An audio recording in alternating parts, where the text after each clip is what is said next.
Is this the most complete England squad of the modern era? You'd be forgiven for looking back on those teams with absolute superstars, from the likes of Stevie G, Frank Lampard and Paul Scholes to Rio Ferdinand, David Beckham and Wayne Rooney, and then thinking, not a chance.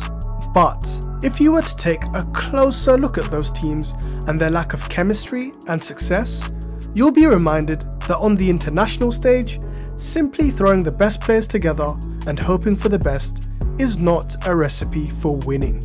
And now we come back to present day, fresh off a crushing Euro 2021, where the stage was perfectly set for England's first major honours all the way since 1966, when I'm sure most of you watching weren't even born.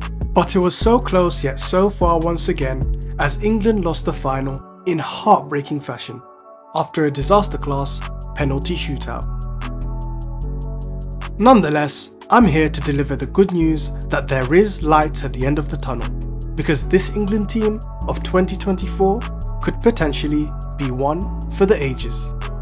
But before we move on, we have to ask ourselves, what is the stereotypical archetype of an England player? We've all heard it before: the hard worker, infinite cardio, crunching tackles, a real Brexit baller. However, the painful truth is that these types of players simply don't win. And you don't need to look any further than the Premier League, where the teams who employ this style of player find themselves constantly fighting for survival. But at the top of the league, that's where you'll find the real footballers, whose game predicates more on intelligence and superior skill. And for the longest time, these teams never had English players who were at the calibre of starting and playing key roles. Until now. Look no further than the three best teams in the league. At the champions Manchester City, Phil Foden has taken the leap from promising young talent to nailed-on starter for the best side in the world, along with the smooth operator John Stones, who you would fully believe was a graduate from La Masia. Then you go to Arsenal and you have Bukayo Saka, a razor-sharp attacker with the intelligence and decision-making of a seasoned veteran who can pick you apart however you like. In the same team, you have the £100 million man who has taken on his big money move like he doesn't know the meaning of pressure, cementing himself as one of the very best DMs in the world. And who can forget about the prodigal passing talent of Trent Alexander-Arnold and the revelation of the season, Cole Palmer, who's been the one shining light for a chaotic Chelsea side. Even further down the league, you have the young maestro who may be the answer to our midfield struggles, Kobbie Mainoo. I really hope that you're not getting tired of me listing these names, because there are two more truly superstar exports. One who has dominated the Bundesliga, leading the league in scoring, as well as being the all-time England top scorer, Harry Class A Kane. And the young baller who may be contending for the Ballon d'Or at just 20 years of age as the poster boy for Real Madrid, Jude Bellingham.